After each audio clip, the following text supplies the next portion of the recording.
Hey YouTube, Repo Man 64. Let's see what we got going on here. I still haven't gotten to the story yet to figure out why my phone won't mirror um, the date. That's what we all want to know. Everybody wants to know. I'm no different than anyone else. Ken Potter just had an amazing video, which ties everything up to. Now I'm going to forget. Hold on, let me see if it shows it on here. Um, I just took a picture of it here. Let's see. I don't recall. He just did this video. It's amazing. You got to go watch it. I think it's May. Is that May 16th? May 16th is the date that all of these blood moons and all of these eclipses line up. And he's right. When you look at the Torah and you count every 17th letter or every, you know, I don't remember. He just did this whole video on it. You got to go watch it. It's fantastic. But there's codes in the Bible, and everybody knows it. And they still use them today over there in Israel when they want to tell a story but have a story written within a story. And I thought it was a fantastic video. But May the 16th, keep that in your back pocket for a second. As you know, everything I've done, and I've been working on this for quite a while, is putting everything onto the Enoch timeline, all of it. New Year's, which we look at on the Gregorian calendar, happens. Where does it happen? Happens. I did something wrong here. Happens. No. Hold on. I did something wrong. Let me look here. Come on. I'm missing. Oh, there it is. Right there. New Year. It happens on January 1st on the Gregorian calendar. It's a new year. Now, if you look at it on any calendar, literally it makes no sense. It does not happen at any point, discernible point as to why they've chosen that date. When you go back here and look at this, there would be 4 good points that they could choose if they wanted to for a new date for the beginning of the year. If they wanted to choose June 21st, that'd be the summer solstice. If they wanted to choose March 17th, which is what Enoch did, actually, no. That's what God told Moses. This now will be the first day of your year. The first day of the year back here in Enoch's time was right here, the equinox, September 15th, where Jesus was born, 10 days before the equinox. And down here, they could have chosen December 21st for the winter solstice to begin the new year, but they didn't. They chose January 1st. So, my point is that the Gregorian calendar's January 1st makes no sense. So, if we're going to say, for example, that here on my timeline, let's see if I did. Let's see here. Right over here. Mary conceives. You can see this. This is all in Haggai. I saw Steve Fletcher point this out. I noticed this as well. Elizabeth is 6 months pregnant. Mary conceives. The angel tells Mary right now, even now, Elizabeth is 6 months pregnant. This is the Festival of Lights. Hanukkah begins. Now, this is the Enoch calendar. That happens on December the 7th.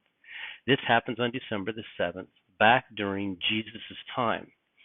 The flood ends on December the 7th, and on Tevet 1, December the 15th, Hanukkah ends, which begins the 10th month on the Enoch calendar.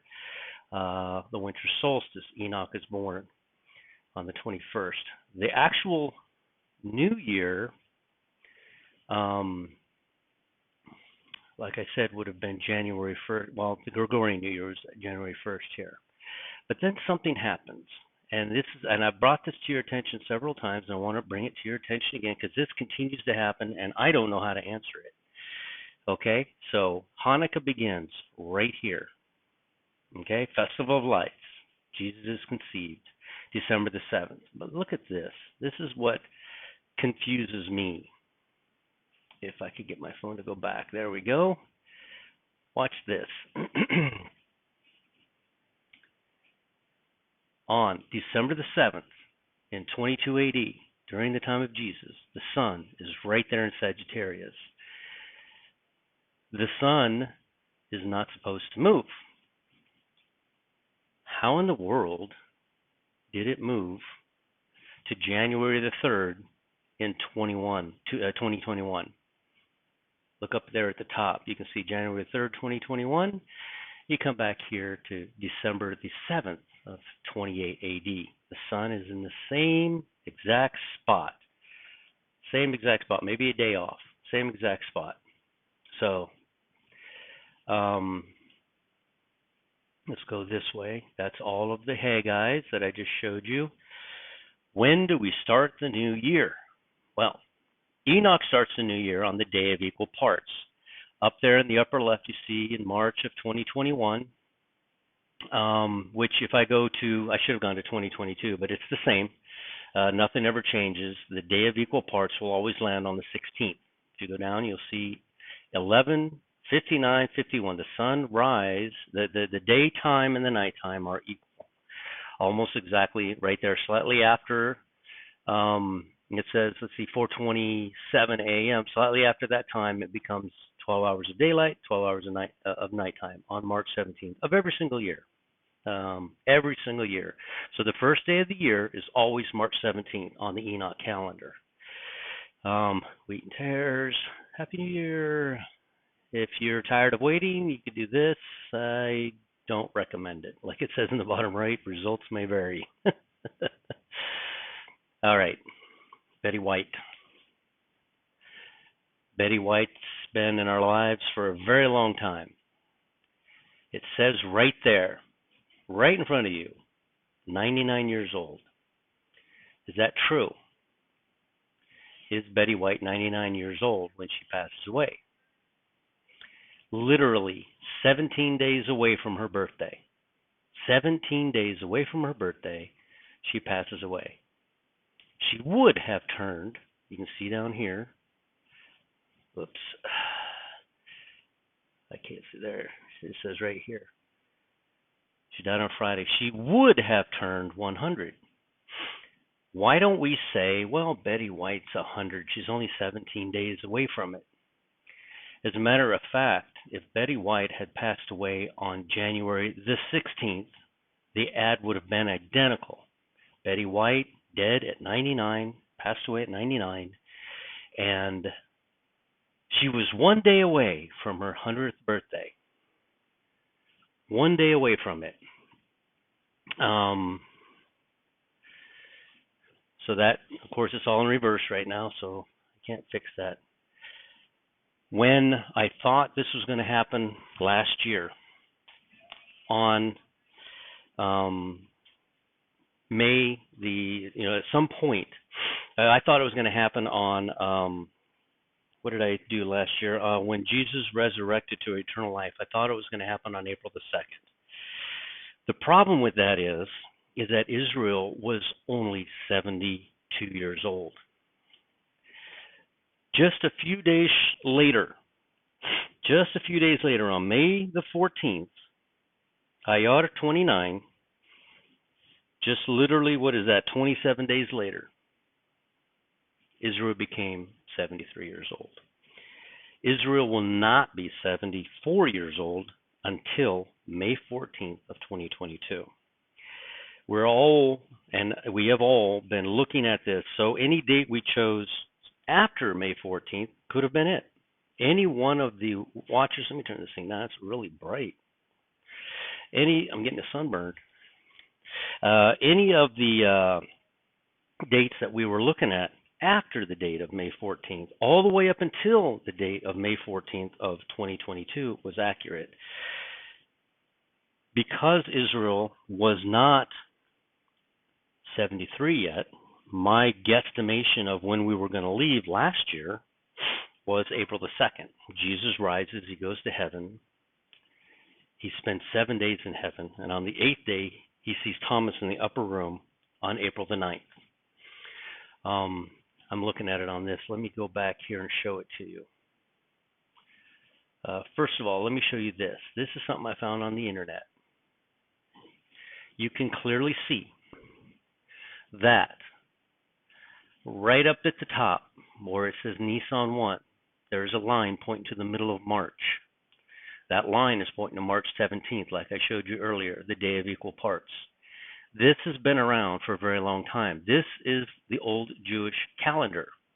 This is how they knew when the beginning of the year was, Nisan 1. When you come around to April, right there, which is Iyar. Let's see here. Am I doing that right? Yeah, April the 2nd.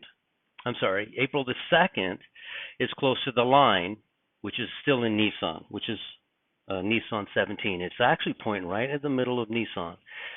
So we come back here. Let me go back to where Jesus is here.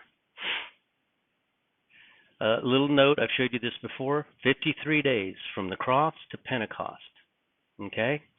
From Tisha B'Av, up here in the upper right, 100 days from death until death. From Tisha B'Av, that's when they were burying themselves in the grave, and in the morning on that one particular year, nobody had died, and they waited all the way up until Tu B'Av, and they celebrated because nobody died. Death unto death, from Tisha B'Av to the flood. Come on, and then here it continues, Tisha B'Av to flood, death unto death. The flood begins, which started on Heshvan 17 on October the 31st. Then you have from death to eternal life, from the flood, from when the flood began, up to when, it's 153 days, death to eternal life. Right up there at the top, there's nothing written in there, but the arrow is pointing to when Jesus resurrected, 153 days. We are saved by Jesus and only by Jesus, nothing else, and it points to the 153 days. Now, 53 days from the cross to Pentecost, Jesus defeats death. Jesus goes to the cross on Nisan 14, which is March 30th, the 14th day of the first month. The first month being March 17th is the first day of the year. 14 days later, Passover, Jesus goes to the cross. 3 days later, Jesus rises, and he goes up into heaven, and then he comes back down, tells Mary, don't touch me, for I have not risen to the Father yet. He goes up to heaven, he comes back down on April the 9th, and then he proceeds to walk with man for 40 days. The second Passover even falls in between that period of time. And he stays walking with man until May 18th. Jesus ascends 40 days from the upper room to his ascension, where he ascended in front of everyone, and then 3 days later was Pentecost. So what am I getting to here? I wanted to show you kind of where I'm leaning. I am leaning on towards April the 2nd. That's what I'm leaning towards, is to when we go to heaven, we spend our 7 days. God gives us our 7 days. Jesus, and again, we haven't fooled him. He knows, but he wants Israel. He does not, he worked those years for Israel, but he got Leah. Instead of getting Rachel, he got Leah. And he is going to spend, and that's not a bad thing. That's a good thing for us. We're not Jews, but we are the bride. The church is the bride, and we're taken into heaven. Jesus gives us those 7 days, just like Rachel and Leah's father ordered Jacob to give Leah her 7 days, and then 7 days later, he comes back. This is the time we will spend. And again, in heaven, there is no time. we're stuck on this timeline. We cannot leave this time. Our time is linear and it goes forward, and there's nothing we can do to stop that. But once we get into heaven, there is no time. We'll be able to jumble all over this calendar without any thought whatsoever. But I found something that I wanted to show you, and I showed you a little bit of it. Oops, back here. And that is this. That sun is there on January the 3rd. Now, I've seen a lot of people coming up with these dates right here. If Hanukkah is supposed to be starting on the Enoch calendar on December the 7th in 28 AD, and we go forward, we land squarely on January the 3rd, 2022 technically. 1 year doesn't make a difference. You can move, actually you can go hundreds of years, and that sun won't budge from that spot right there. It'll stay right there. So let's see here. Yeah, I think that's everything I wanted to cover. So are we still in Hanukkah? Because of we're supposed to be looking up at the sun. Did Hanukkah actually begin, instead of on December the 7th, January the 3rd? Does Hanukkah go from January the 3rd, let me find it here, January the 3rd, and end on January the 11th? There's a good argument in there, because you can see it in the stellarium for yourself, where the sun was supposed to be, which was on December the 7th, and on the Enoch calendar. That is when the winter solstice is. That's when, the solstice on the 21st, but on the 7th, that is when Mary conceives. That's everything Haggai is talking about. That's the Festival of Lights. 8 days, Hanukkah begins. But if you look at stellarium, it's off. And I don't understand. So I will be looking at, personally, January the 3rd to January the 11th for something possibly, or maybe even a warning, something possibly happening. My main focus, and as we get closer, is going to be April the 2nd, when Jesus rises to heaven for 7 days and then returns on the great 8th day to Thomas in the upper room. That'll be my main focus, but I just find it odd that that's a little bit out of sync right there with history. 2,000 years that sun did move, and it's not anything to do with our calendar, because our calendar just counts days back, So anyway, RepoMan64, just keep watching. We're watching, and we're trying to figure this out all together. If you know anything or understand why the sun would have moved in 2,000 years, that'd be great in the comment section. I don't want to push too heavily on April the 2nd, because everybody's going to be like, no, that's too far away, and I kind of am the same way. Waiting for Dr. Barriault to bring out a video to show us something. I like what Ken Potter just came out with. He said what did he say? Was it 516? On this calendar, 516 represents IR1, which is did he say it was? He said May 16th. What? Did he say May 16th? Oh yeah, May 16th, which represents Sivan 1, and Sivan 1 would be right around the period of time where Jesus ascends on the Enoch calendar to heaven, after his 40 days of walking, 3 days before Pentecost, which Pentecost lands on May 21st. So anyway, I just thought I'd put that out there. There's some things that look very promising, and and you should see Ken Potter's video.